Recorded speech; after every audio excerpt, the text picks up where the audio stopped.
సాయిరామ్. మనం చిక్కుడుకాయ టమాటాకు కావలసిన పదార్థాలు చూద్దాం. పచ్చిమిరకాయలు 4-5, ఉల్లిపాయ, కరివేపాకు, టమాటాలు, పావు కేజీ చిక్కుడుకాయలు.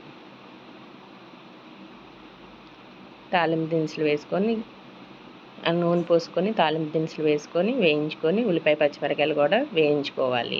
తర్వాత సన్నగా కట్ చేసిన టమాటాలు కూడా వేసుకొని ఉప్పు వేసుకొని మగ్గనిచ్చుకోవాలి బాగా. ఉల్లిపాయ పచ్చిమిరకాయలు వేగిన తర్వాత టమాటా ముక్కలు వేసుకొని మగ్గనివ్వాలి. టమాటాలు మెత్తగా మగ్గిన తర్వాత చిక్కుడుకాయలు కూడా వేసుకొని బాగా మగ్గనివ్వాలి. ఉప్పు, పసుపు, కారం అన్నీ వేసుకొని బాగా మగ్గనివ్వాలి దగ్గరకు వచ్చేటట్టు. చాలా టేస్టీగా ఉంటుంది. ముందే చిక్కుడుకాయలు ఉడకబెట్టుకొని పెట్టుకోవాలి.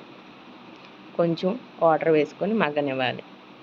అలా దగ్గర పడ్డాక కట్టేసుకోవడమే, అంతే. సర్వ్ చేసుకుంటే చిక్కుడుకాయ టమాటా రెడీ.